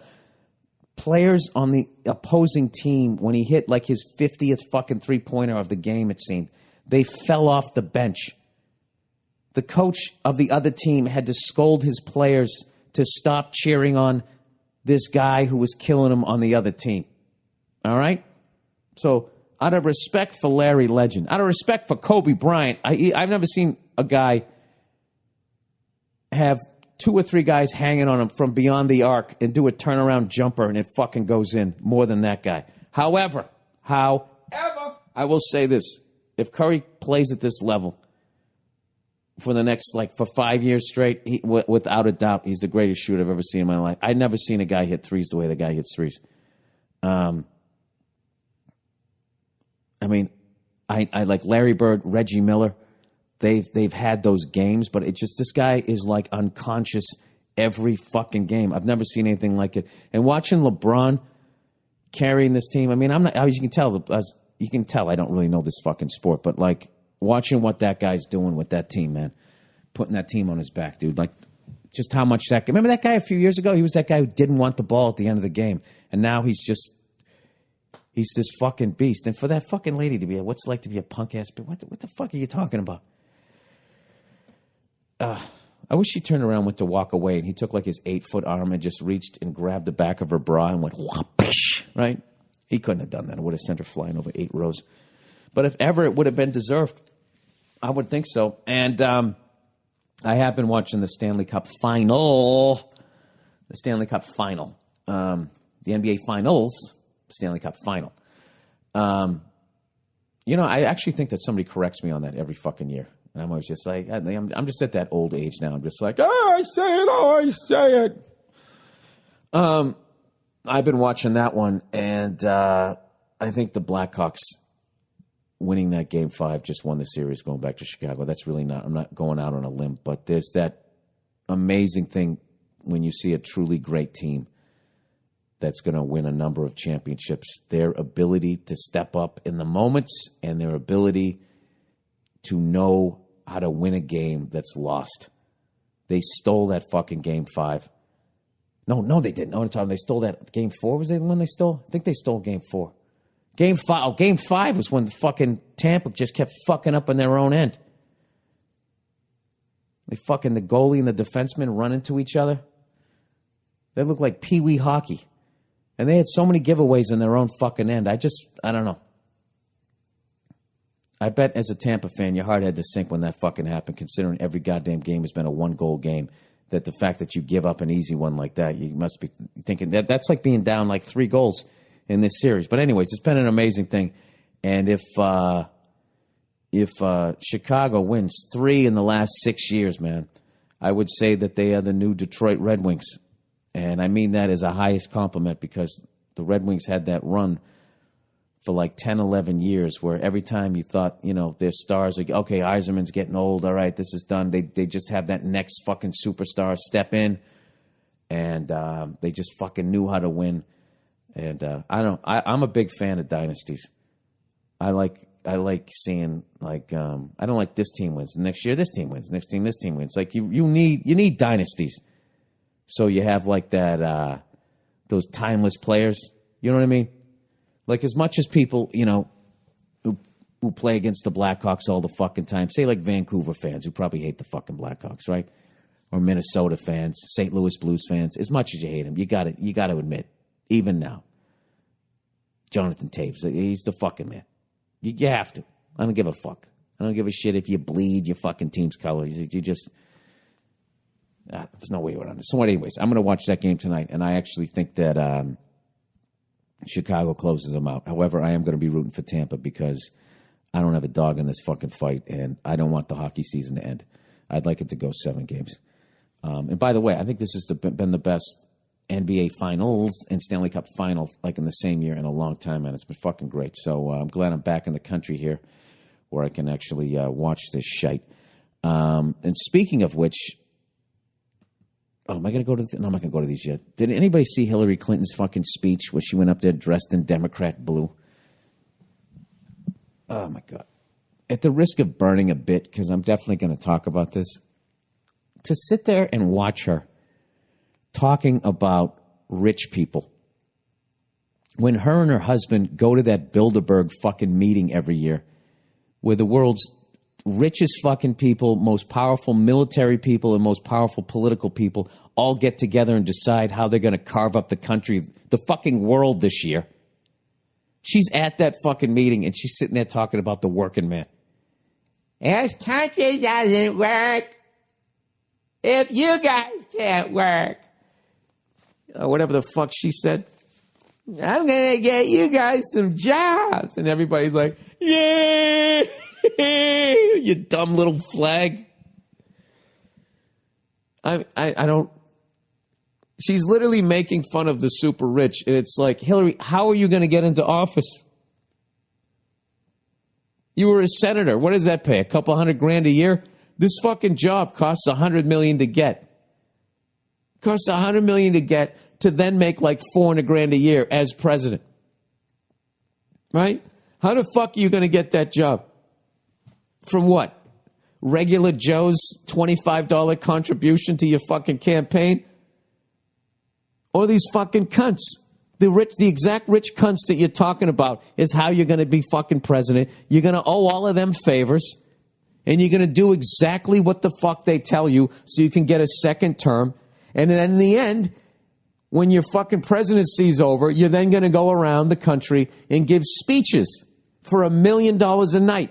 Nobody's worth $1 million a night, but you're going to get paid $1 million a night. And you're going to go right back speaking to the people who put you into fucking office, and they're going to give you $1 million as they don't even fucking listen to you, right? Because they don't give a fuck. All they're doing is washing their bribe money. And if you can't fucking see that, and you're going to sit there and vote for a Democrat or a Republican, I can't even have a fucking conversation with you. And you people who sit there and say if you vote for the libertarian fucking guy or whatever, that you're throwing your vote away, you're not. You're not. All you're going to get, it doesn't make a difference who wins, the Democrat or the Republican. You're going to get the exact same shit fucking sandwich. It might be a little to the left, a little to the fucking right, but it's going to be the exact same shit sandwich because those rich cunts have money on both horses. So no matter what, they win. Right? So, if you vote for somebody outside of that, all you're doing is encouraging more people that there's hope that you can maybe somehow undo this fucking situation. I don't know. I actually think that it's fucking over. I don't think that it's possible. You know, it's so fucking depressing though to watch people once again are going to sit there and listen to a candidate who's a Democrat or Republican make these stupid ass fucking promises, and they lose their fucking minds thinking that it's actually going to change their lives for the better. You know, I don't know. Sorry, I know that's fucking super depressing. That's just what I think. So anyways, let's get into the questions here for the week. All right, and if you listen to these questions, I'm going to get Joe six-pack of fucking Joe. All right, French listeners. Hey, Bill, I thought I'd let you know we appreciate your acts and think you're doing a good job. I live in Paris, France. Oh, shit, look at this. And yes, you're right. We're mostly assholes to people, whether they come from France or abroad. And I don't think you guys are assholes. You guys treated me nice. Currently with a couple of friends, having a good time listening to your rants/jokes. And since I've been following you for a few months, I said to myself, let the guy know you enjoy his jokes. Well, I appreciate that. So there you have it. You have some French listener idiots over here that enjoy your show. Please keep it up. Have a drink with some French people at some point and go fuck yourself at another. Well, I'll tell you, I'm going to do a show in France at some point. I actually already talked to my agent about it. There was a theater over in the Six Arrondissement. I think it was called the Odeon. The Odeon Theater. There's a stop called the Odeon on the metro. There's a theater, the Odeon Theater in Paris, in Gay Paris. There it is, Odeon Theater. It's a fucking 800-seater. How do you say that? How do you say 800 in French? Huit-cent, is that what it is? Wait a minute, remember I fucking 664 is, I don't fucking can't fucking remember. You got to listen to French Talk Radio. I love that because over here when you listen to the English ones, they're going like to do what you need to do here. Don't you see? You have to like, you know, that fucking dragging it out as you're trying to come up with your thoughts, right? Put your thoughts together. Over there, they go like, it fucking, I'm telling you smoke a joint, you listen to that shit, you're going to fucking laugh your ass off. So anyways, The Odeon Theatre de l'Europe it's located at 2 Rue Corniel in the 6 arrondissement of Paris, on the left bank of the Seine, next to Luxembourg Garden. Oh yeah, I know where that is. I just love that I know where that is. It was originally built between 1779 and 1782, right? Back before particle board and nail guns. Took you a little while to build something. In the garden at the former Hôtel de Conquête, to a neoclassical blah, blah, blah, blah, blah. The theater was inaugurated. Wait a second. This is what I love here. It was reopened it burned in 1818. Everything fucking burned down back then. It was all made out of wood. You didn't have any fire hydrants. And some jerk off comes in and drops his cigarette down, right? Throws the fucking thing down, and all of a sudden, and everybody's just like, run for your lives, right? And the whole thing fucking burns down. They got the bucket brigade trying to pee on the fire. And then they're just like, God damn it. All right, let's rebuild it. And they start all over again. That's why they were in great shape back then. The building and rebuilding of shit that burned down, and their fucking food wasn't genetically altered. That right there, that is a recipe for a six-pack. So anyways, that is my goal. I want to do a show there. Nia's already given me shit, because I'm a fucking workaholic, and she's giving me shit going like, can that just be like the one city where, we just hang out, we have some us time, which she's so fucking right. But I'm a guy, so I'm going to fuck that up. I thought I finally got it. I think I finally get being in a relationship and how to keep a woman happy, believe it or not. I think I finally get it. I don't know how to explain it to you because it's like embarrassing because it involves feelings and listening and being respectful.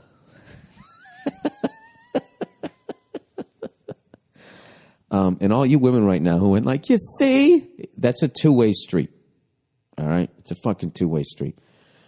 So, anyways, I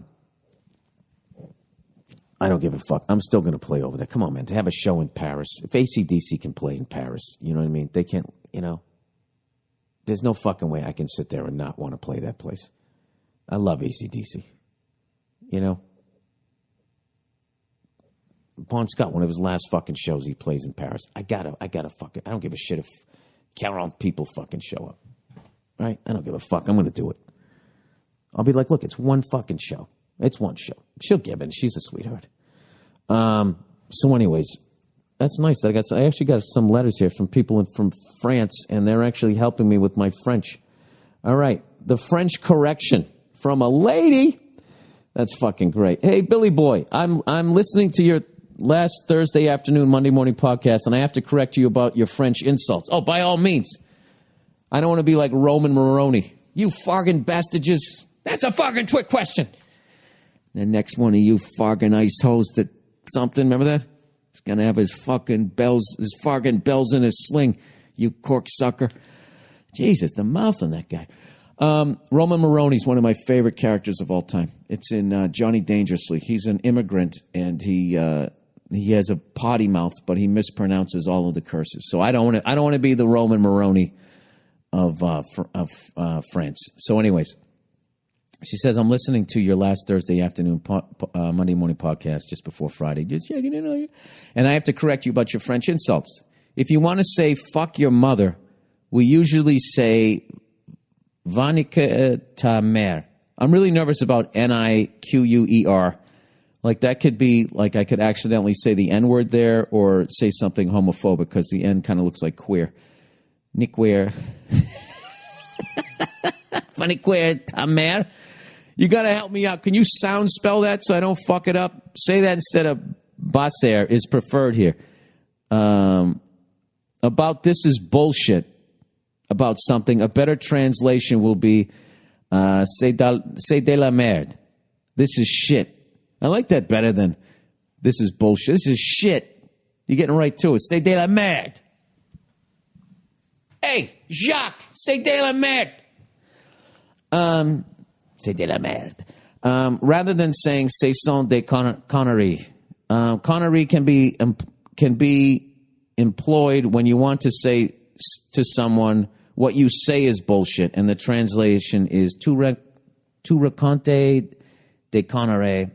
I know, I stink. I got to get the Rosetta Stone here.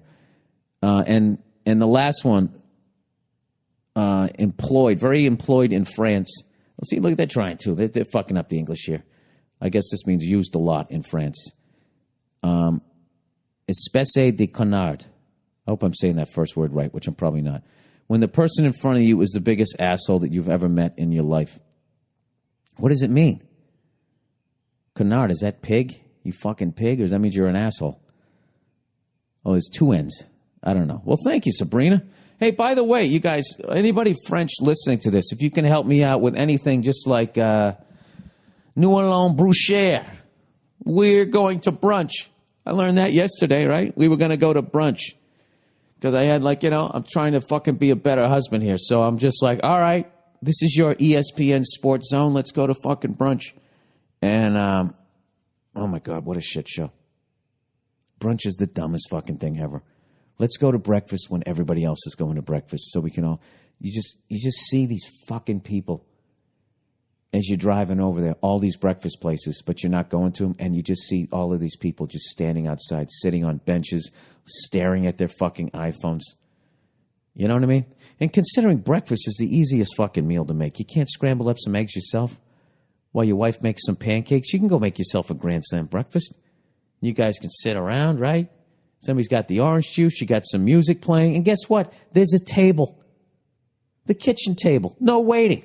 Right? But that's not what they want to do. They want to fucking go out. Everybody look at their outfits. Everybody look at the fucking outfits. So anyways, all right. So now we got one from Manchester, England here. Manchester, England. Bill, I'm a big fan from across the pond, as you Yankees like to say. Not Yankees, Yanks. Don't call us Yankees. All right, I'm Red Sox. You understand me? I was wondering if you ever consider filming a special overseas, preferably in England. Thanks for the laughs, you cunt. You fucking every lousy, every miserable how that thing used to go. Don't make me laugh, every cunt with a long face. Would I ever consider doing a special overseas? Yeah, I was actually considering doing one in France, just doing it in French. And just putting the fucking thing out, and then I could actually do the same one in English somewhere else. I'd have two different fucking specials. I wouldn't give a fuck if a bunch of them, English-speaking countries saw the French one. They're not even going to know what I'm talking about because they don't speak French for the most part. And that's the way where you get a little 2-for-1 there. You know what I mean? Right there. The way I'm thinking comedically is I am thinking the way Home Depot thinks. Like, how can we take those two employees, make them one, and get the same job done, and we make more fucking money? That's what I'm doing. You know, I'm being a little cheeky. Would I consider doing one over there? I don't know. I don't know if I get you guys enough that I would do that. I would tell you this though. I really enjoyed doing one last time down south. I think what everybody seems to like to do is to get in front of their own people. Because you don't want to get heckled or anything. But I think there's some fun that is lost when you stand up in front of a room that's all you. You know what I mean? I think you want a little back and forth. Personally, like I've always enjoyed, people yelling out to me. I don't give a shit if someone yells out to me. I mean, if you're just being an asshole and just trying to disrupt the fucking show, obviously that's annoying. But I say a lot of stupid shit on stage, so it doesn't surprise me, when I'm talking about the wage gap, that some woman yells at me when I'm in the crowd. And then, to be honest with you, I really want to hear what she has to say because I'm trying to learn something about it because I don't have to deal with that shit. And the only way that I can hear that is through my own fucking man ears. So it's good to hear her fucking perspective. So I don't consider that a heckle. I consider it a conversation. So getting back to that, to go to England, I would probably say some shit deliberately to get you guys going. Because what's the fun? What the fuck is the purpose of me going over to England if I'm not going to give you guys a little bit of shit? And then you give me a little shit back and then we all fucking laugh, right? So maybe that could be a good idea, sir. That might be a good idea. I don't know. I would definitely consider it. I would consider it. I'd run that up the flagpole. All right, let me do the last little bits of advertising here. And then I'll answer your last questions. You guys can get on with your life. All right, Stamps.com, everyone. Making trips to the post office is becoming a thing of the past. You just don't need to do it anymore, thanks to Stamps.com. You already know that going to the post office is inconvenient. Yeah, but, if you're into collecting stamps, or if you want some cool stamps, you know what I mean? If you're one of those nerds, if you're into that, like bird watching, you probably still go to the post office. But for the rest of you, you already know that going to the post office is a nightmare. Totally inconvenient. Driving there, right? Standing behind the person who's trying to send a muffler out in a fucking envelope, right? You don't want to be there. Finding parking, waiting in line, the whole damn thing. What you probably didn't know is you're paying more for postage there than you have to. Stamps.com is the better way. Buy and print official U.S. postage for any letter, any package, right from your computer or printer. Then just hand it to the mailman. Hey, how are you, Skippy? Thanks for not shooting me. Bye-bye, postman. With Stamps.com, you'll get special postage discounts you can't even get at the post office. On first class, priority mail, international, and more. Never go to the post office again. Hey, everybody, I use Stamps.com to send out all my posters. All of my posters for my tours. Right now, use my last name, Burr, for this special offer. No risk trial plus $110 bonus offer that includes a digital scale and up to $55 free postage. Don't wait. Go to Stamps.com before you do anything else. Click on the microphone at the top of the homepage and type in Burr, B-U-R-R. That's Stamps.com. Enter Burr. And by the way, for all you guys who ordered the autographed posters, they've all been been put in their tubes and they're being shipped out this week. I want to thank everybody for buying those, getting those out of my house. I still got a few more left over in some box, but I have some leftover posters also from my run of 19 shows at the Wilbur in Boston, and got a couple hundred of those left over. Autographed all of those, and we'll probably in the next month put those back up on the website. Just so we got to get all the other ones shipped out first. All right. If you're wondering where your poster is, it's on the way. All right, LegalZoom, everyone. There's a lot of great reasons that smart people trust LegalZoom. For starters, if you want to incorporate, form an LLC or nonprofit, file a patent or a trademark, get a DBA, and more, LegalZoom provides the help you need. Over the past decade, more than 1 million business owners just like you have started with LegalZoom. But did you know that LegalZoom is also your first step when you need advice from an attorney. LegalZoom is not a law firm, so they built a network of independent attorneys in most states to provide legal advice and other useful services to help you run your business. So whether you need a contract reviewed or advice, or whether you should incorporate or form an LLC, whatever your legal question is, start with LegalZoom. And as always, they provide complete transparency with upfront pricing, customer reviews, and 100% satisfaction guaranteed. Make the smart choice. Go for your business. Make the smart choice for your business at LegalZoom.com today. And don't forget to enter Burr at checkout to save even more. Again, that's Burr, B-U-R-R, at checkout for more savings. LegalZoom, promo code Burr. Legal help is here. And lastly, but not leastly, if you'd like to donate to the podcast, and it won't cost you anything. Next time you go into Amazon.com to buy something, swing by BillBurr.com first. Click on the merch page. Click on the Amazon link. It'll take you right to Amazon. It doesn't cost you any extra money. They just kicked me a little something for fucking driving traffic to their site. All right? Do it if you want to. If you don't, I understand. You're a busy person. You don't got time to be doing extra clicks, do you? All right. Let's get on with the last questions here. Dilemma. Billy Bird. Would you rather play 15 seasons in a professional sport and win 0 rings, or win 1 your rookie year and suffer a career-ending injury the next? Oh, Jesus. No, I'll take the 15 seasons. I'll take the money and put the rest on a gift certificate. No, I would rather, as much as you want to win a championship, there's also playing for the love of the game, you know? And there's also, I think most athletes would choose playing 15 seasons because you want to play, you know? You also, if you're going to fuck up your body, I don't want just one fucking, what kind of contract did I get my rookie year? I mean, if I had a shit contract and I was on that team and I got my ring and then I blow out my knee, the next year I'm working at I'm doing landscaping. And people are like, hey, you played in the Super Bowl. And now look at you, trimming hedges. That would be a motherfucker. It would take a while to get over that emotionally. Like I bet what's his face there for the Broncos? I was at the game, too, when he suffered his career-ending injury. Terrell Davis, I was at that game. Ever tell you guys that? I was at that game. I was doing some college gigs out in Colorado. And as always, I always try to build the road around something, beyond just doing stand-up. So, you get a feel for that part of the country. And one of the big things for me was always going to sporting events. So they were still in Mile High Stadium. They had just won back-to-back titles. John Elway retired, right? I always wondered if he played one more year if they could have got 3. But, Terrell got hurt. But what if Terrell got hurt if John was playing? Would they have passed on that play? Who knows? Anyway, so they were playing the Jets, Jets, Jets. And that's when Bill Parcells was there, and he was building a monster.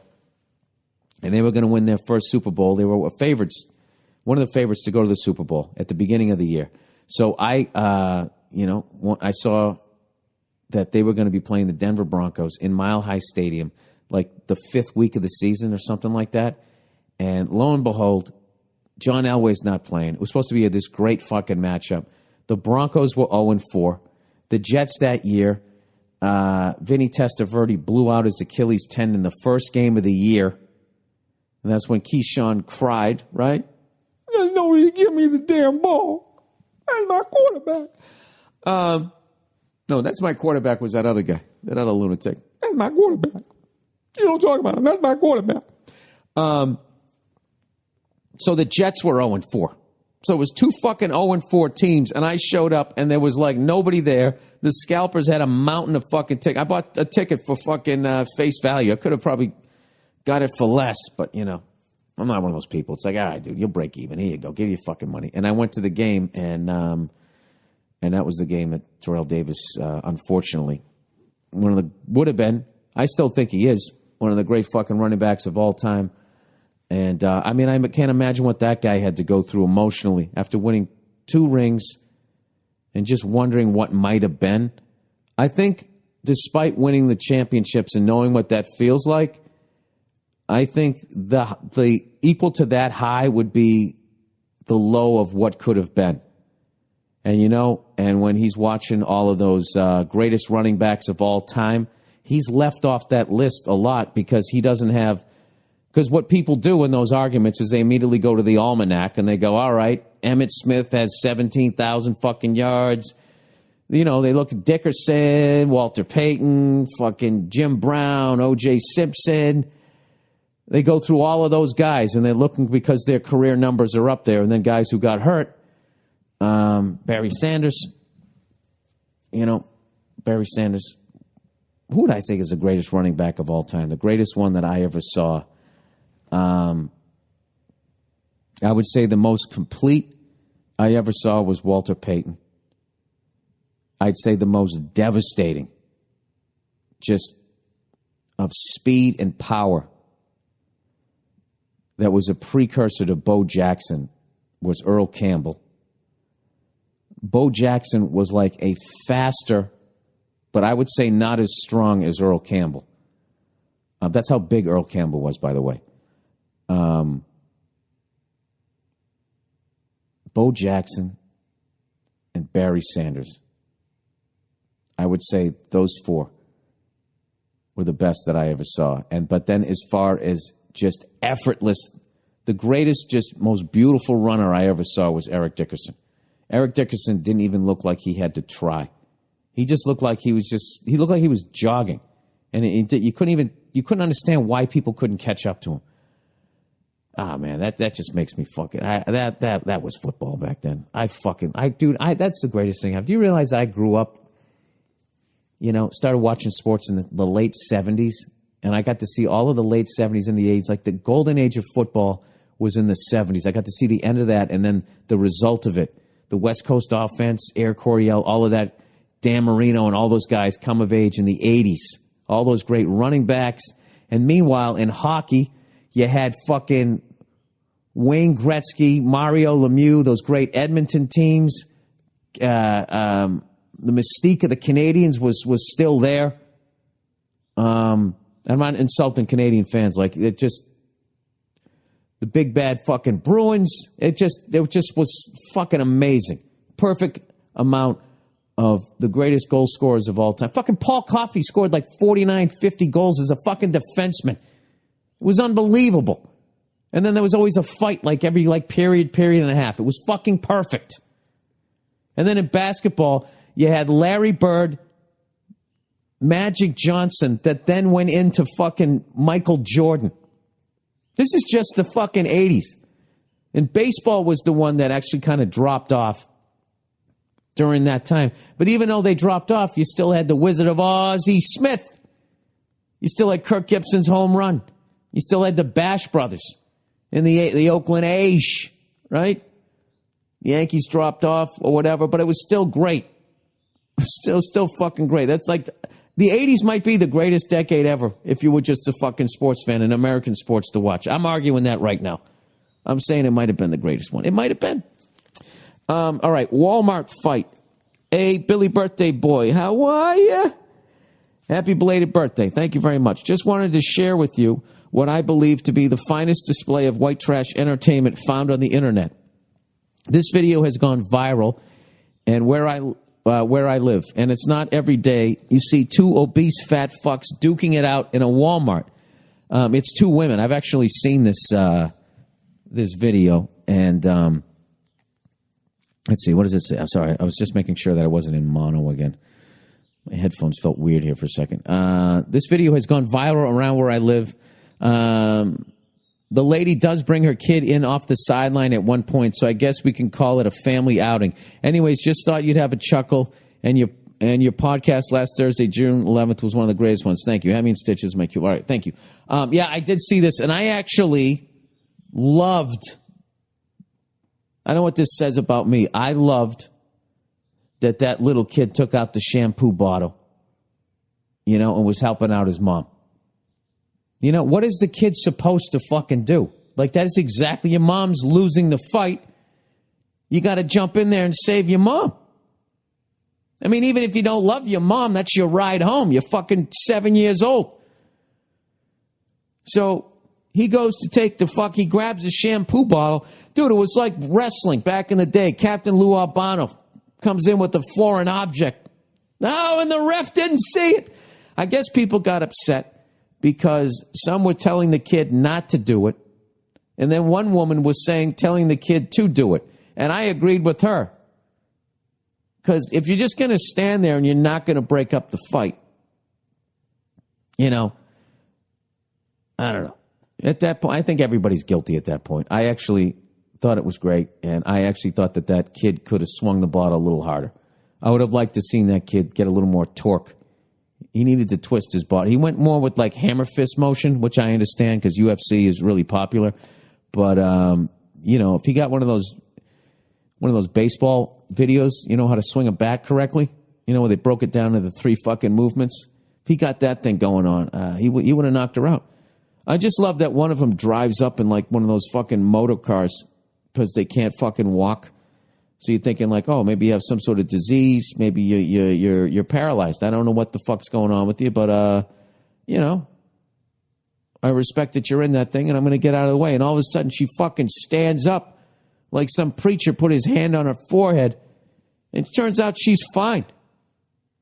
And she's fighting and shit. So it really came, that was the most fascinating thing to me. It's like, so why are you in that motorized cart? Are you just fucking lazy? Or are you a genius? Because I got to admit, you ever seen those motorized cars? Those things can fucking fly. And there is an expression, why stand up when you can sit down? Why sit down when you can lie down? Why walk when you can drive? All you got to do is lay off the donuts and you're crushing it. Anyways, I don't know what to tell you. All right, that's the podcast for this fucking week. I'll put the link up for that. I don't have any crazy predictions for the finals. I think that they're going to go the way that they're going to go. I think Chicago's going to win the Cup, and I think Sacramento's going to win the title. And I'm happy for the fucking Warriors, man, if they win. And I'll be happy for the Cavaliers if they fucking win. I really like both of those teams, both those organizations and stuff. I just like them. You know what I mean? Neither one of us won it for fucking ever. You really can't. If you're a true sports fan, you got to be happy for either one. And then as far as the Stanley Cup goes, I'd love to see Tampa win because I'm a huge Steve Yzerman fan. And I've said this before. I just like Tampa in general. I like the Devil Rays. I still call them the Devil Rays. Fucking pussies down there. If we say Devil Rays, does that mean that we like the devil? Can we just call them the Rays? I mean, I'm getting nervous. Shit, I live on a houseboat right out in Clearwater, Florida. I'm just a regular man. I don't think for myself. I think if you say a word, that means this demon's going to come out. Might come right up